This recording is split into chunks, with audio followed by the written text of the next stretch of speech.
What's up guys, my name is Richard, and in today's video I'll show you guys everything you need to know about impermanent loss when providing liquidity. So what exactly is impermanent loss or divergence loss? Impermanent loss happens when the price of the two assets diverges or changes from the time of your entry. So let's look at ETH and USDC as an example, just so it's easier to understand. For example, I entered my ETH and USDC position when ETH was at about 3680, right? And these two are my top ranges. I had about 50% in ETH and USDC. This is an actual position that I rebalanced into about 2 months ago. And as you can see, ETH has declined since then, right? ETH has dropped about 27-ish%. And during that time, my USDC that was in the position is also being converted into ETH, right, when it's dropping. So, and during all that time, when it's being converted to ETH, ETH has been dropping in value. So a lot of times when this happens, you're incurring more loss than if you just held ETH and USDC at the same time, right? Because you're not buying all the way on the way down, and it still hasn't recovered yet. And your impermanent loss basically gets erased to zero when, for example, ETH recovers back to my entry point. So for example, if I entered way back here in March 2024 at the same price that I entered at 2 months ago, right, I would be at zero impermanent loss right here in May, and also back here in December. So that's the number one most important thing to understand. Your impermanent loss is basically zero when it comes back to your entry price. And it's called impermanent because you haven't rebalanced and sold anything when, for example, ETH drops to here to almost $2,000 to $2,000, right? If you had panicked, for example, you took your ETH inside the pool, you're fully converted when it exited the downside of the range, right? And you sold the bottom, right? Then you made the losses permanent. But if you just held through, the impermanent loss would be cut less, right? And I'll show you the exact numbers of my position in a second.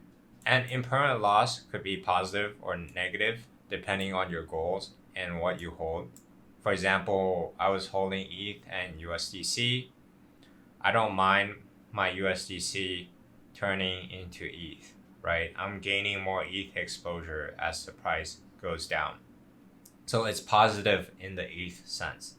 But it's also negative in the USDC sense because my USDC is being, converted to ETH, and ETH is losing value, right, compared to USDC.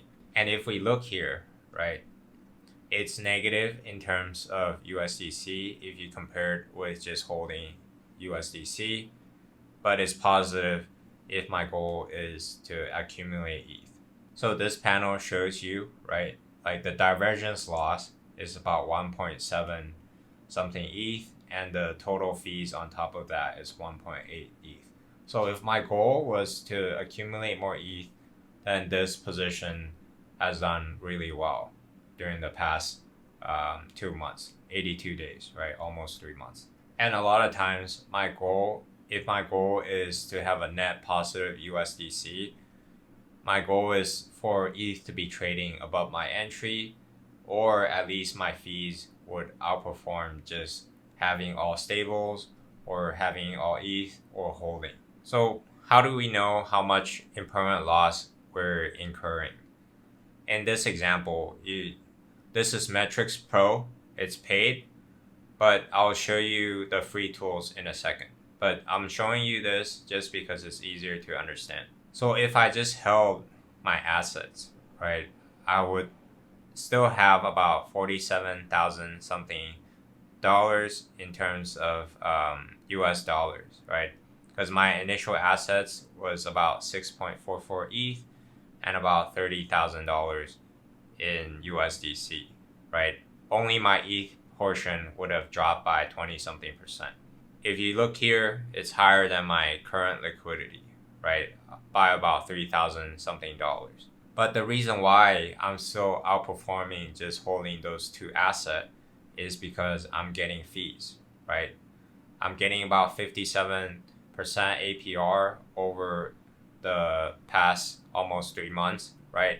And I'm up about $2,000 compared to just holding into the market. And as price recovers, right, this number, as it's getting closer and closer to my entry at 36.79, right, this number gets less and less.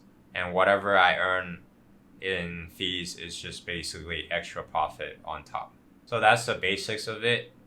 This is a free impermanent loss calculator. If you want to know how much impermanent loss you will incur, just go to this. Fee deposit, let's use $10,000 just as a simple example. We then go to prices. What I had was $49.88. Right, price lower, $24.75. And then the price now is what is ETH trading at, $26.80, and the price of deposit at my entry price, right? As I was showing you guys, $36.79. And you can see here the impermanent loss versus me just holding those assets was about like 7.6%, which is not bad at all, right? Easy to beat with like 50 something percent APR. And if we run the numbers in Metrics Finance, it's basically the same. I did it already. It's like 7.7%. So pretty accurate. And you can compare that with the crypto to crypto liquidity pool too, and see your impermanent loss. So that's the next example we're gonna look at. So about 11 days ago, I entered into this Pendle and ETH liquidity pool at around this price. And we want to make sure we're looking at the ETH price, right? Because this pair, the main liquidity is trading with Pendle and ETH, right? And my goal is for Pendle to outperform ETH. So if you see here, as you can see, the price is slightly below my entry, only like 5 to 6% below. If we go back to Metrics Finance, we can see my divergence loss is about only $44, right? So not much. And I'm outperforming the divergence loss because my fees are much greater than the price divergence, right? So it's been pretty closely correlated so far.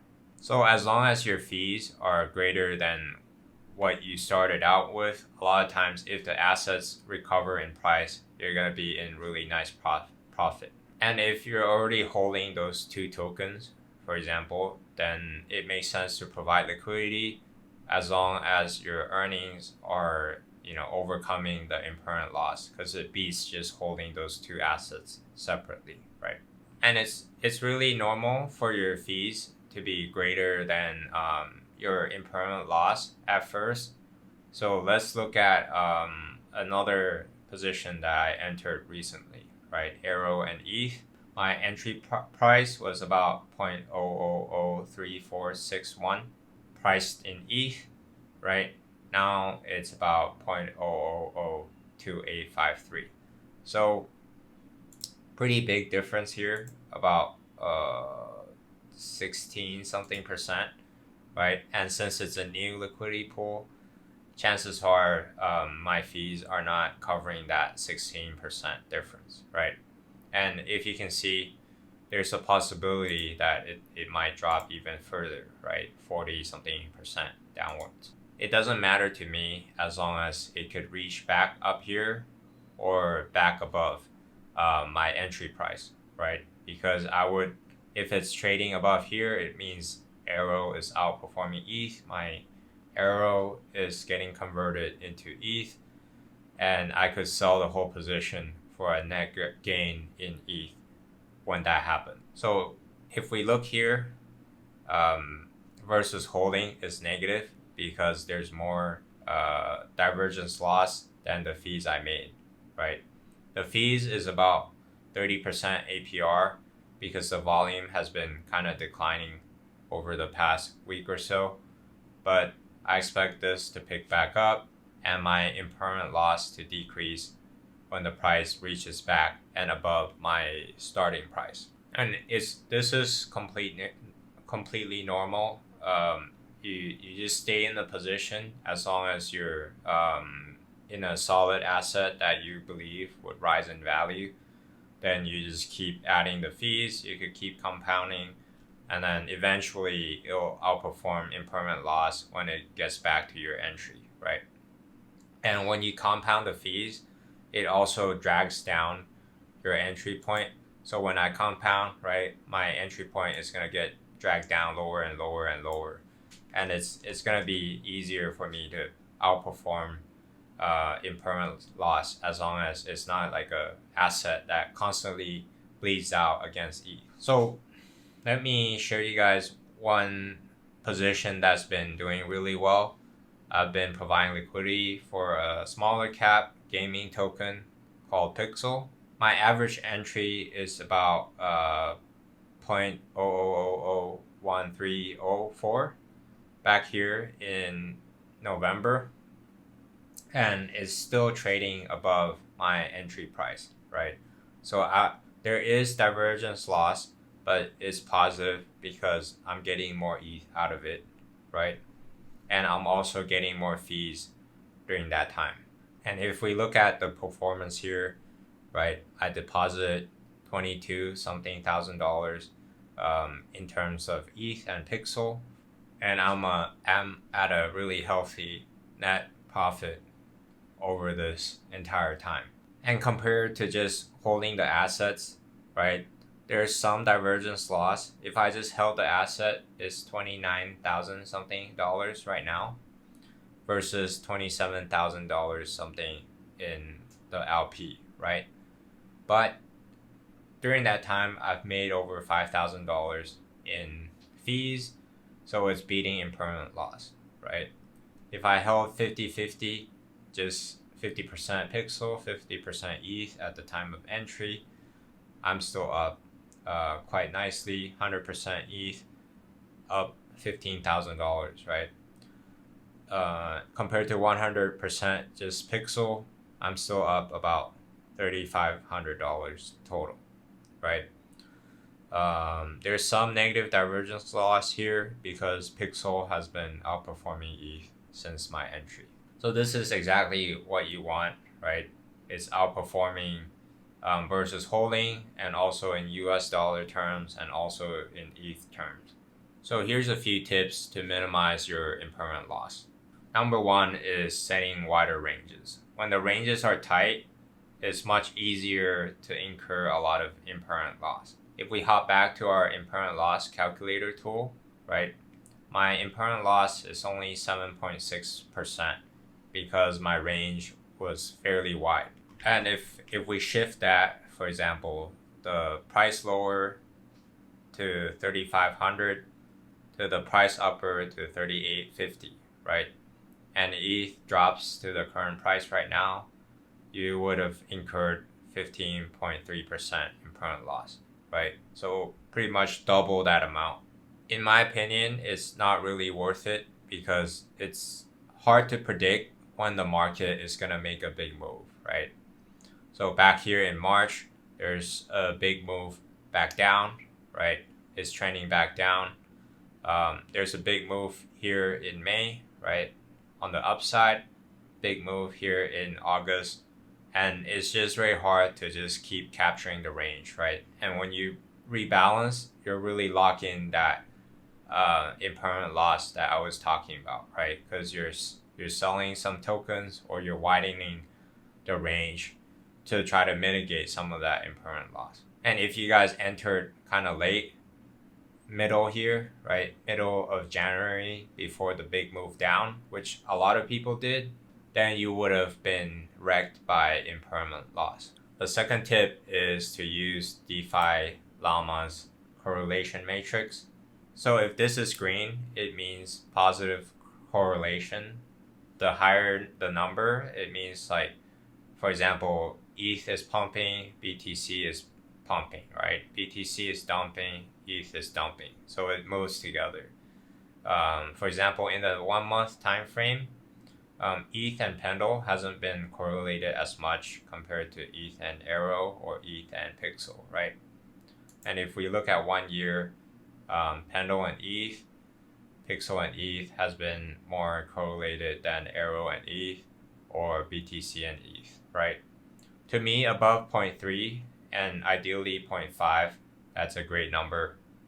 Just to make sure it's pumping together, right? If two assets, like one is going up and another is going down, that's a negative correlation, and that's going to cause you a lot of impermanent loss. And the third tip is really important, not a lot of people talk about it, is relative strength. If we look at Pendle priced in ETH, we can see that Pendle has been outperforming ETH during periods where ETH is strong, right? Back in August, we can see that it's oscillating between underperformance and outperformance. So when it drops, it's underperforming ETH, and when it's going up, then it's outperforming ETH. Really, if my goal is to stack more ETH and get more fees during the bull market, then it makes sense to bet on a coin that will oscillate between underperformance and outperformance, right? And ideally, the outperformance is likely to happen. If we look at Arrow and ETH, also we could argue that it's possible that the trend would reverse when ETH is strong, right? And Arrow could see more upside. And if we look at Pixel, it oscillates between underperformance and outperformance, right? And in the long term, it's looking like it's gonna outperform into alt season. And I made the mistake of not looking at this when I was providing liquidity for Magic and ETH, right? It's highly correlated, but at the same time, it hasn't been outperforming ETH. So I'm losing ETH during the time where I was providing liquidity for this token, right? And I'm not saying that it's not going to do well in the long run. Maybe it'll pop off during all season, right? But it's just harder to hold, and there's much stronger tokens that you could also provide liquidity for. So tip number 4 is to get good entries, right? For example, I entered my Pixel position here. It's trading above my entry, and I'm chilling, guys, because I'm net positive in terms of ETH, right? If my goal is to DCA into ETH, then I'm at a much better spot than if I entered at the top of the range and then try to make it up with the fees, right? And even if you look at my Pendle and ETH entry, right, it's kind of middle of the range, and there's some signs of reversal, right? You could argue that this simple 50-day simple moving average is acting as support. It's swinging and curling back up to maybe test the upper resistance, right? So it's a decent entry, obviously not as good as if I entered way down here, but there's also more risk down here, right, where we haven't seen some strength yet. Lastly, there's some free tools like Crystal to track if you're beating impermanent loss, right? Metrics Finance is great, but it's paid. The more complicated stuff is paid. It's useful if you know what you're using. So if you want to track your performance for free, I like to use Crystal, right? You could see my earnings, daily earnings over time. When there's like high periods, I could be earning $1,600 a day. Really high fees, right? You could see your US dollar profit and loss. Since the market is down, that number is down. But the most important number is compared to holding, right? If I held everything that I deposited, I would have $5,000 left than if I had these liquidity pool for the past 3 months, right? So compared to holding.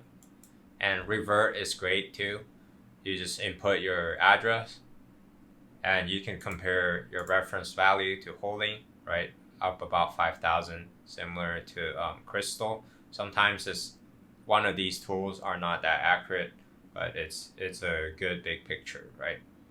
still up. USD again is down because the market is down.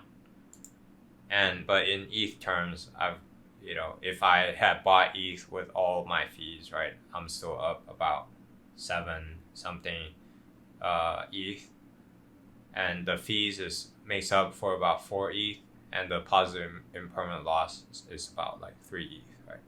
So thanks for watching, guys. If you have questions or tips, comments, just leave it in the comments down below. I'll try to answer them when I get the chance.